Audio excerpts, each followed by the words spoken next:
Hello, Blake Rudis here with your On1 short clip, and in this one, I want to show you something that's going to have absolutely no effect on your photograph at all, period, whatsoever. You're probably thinking, why the heck would you waste our time showing us nothing?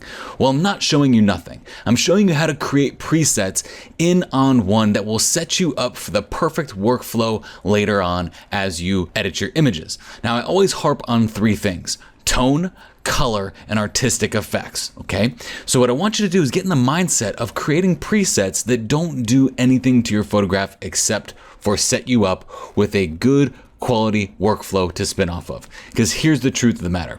Every preset that you use is not going to work on every single photograph because the dynamic range changes. But what if you were to create a preset that has all the things that you need to do on your photograph so that all you have to do is click that preset and start going through your images?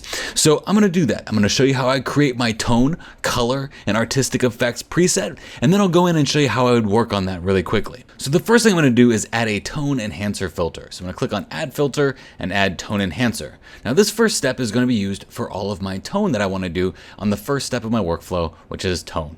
So I'll turn the auto off, and the next thing I'm going to do is just going to add a new filter. And with that new filter, I'm going to add a color enhancer filter.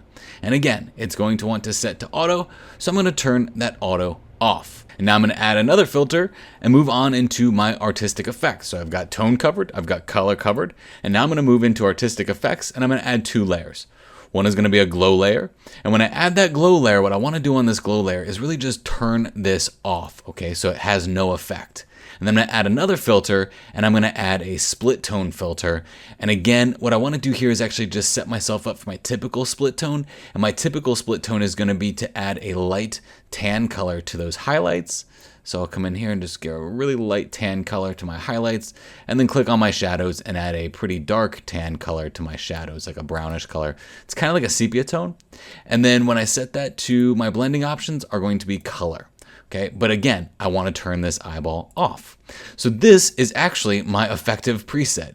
It's got nothing happening on my photograph. So what I'm going to do is going to go to preset, I'm going to go to save preset. We'll call this Blake Workflow. And I'm going to save it in my favorites here called Blake Rudis Favorites, and we'll just say Blake is the creator, and I'll press create. So that's going to be my typical preset that I'm going to use for my workflow. Now you're free to download this preset with this video. It's right there for you.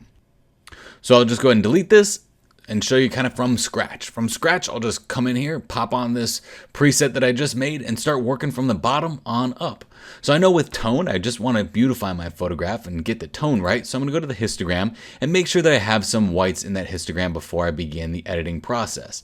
So bump up those whites to get a nice, vibrant looking photograph.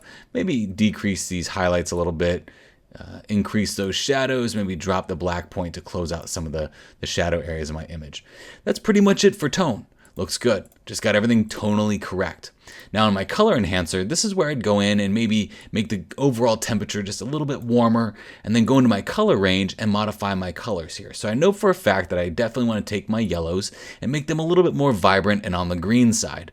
It's typically what I do with my nature photos anyway, so I'll just bump that up a little bit there. And then maybe even go into the greens and do the same thing.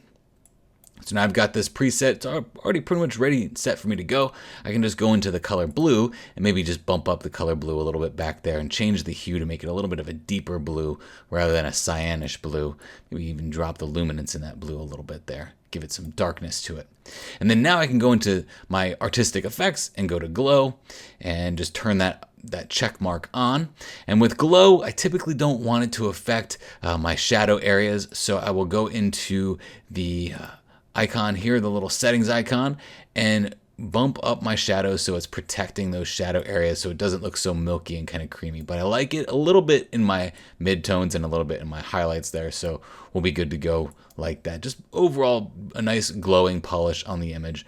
If I want to take it further, I can mask out some areas too, but I'll leave that up to you with your workflow. And then finally hit that split tone and see what it looks like from there. And overall, I think that looks pretty good. I might go into the settings here and maybe protect those highlights a little bit more, maybe protect those shadows a little bit more so that only my midtones are really getting that color.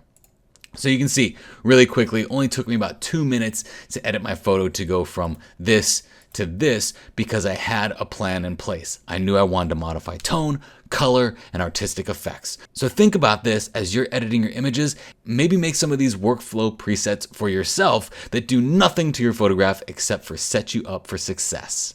Thank you for taking the time to watch this short clip. Again, my name is Blake Rudis, and go ahead and get yourself set up with some of those workflow presets.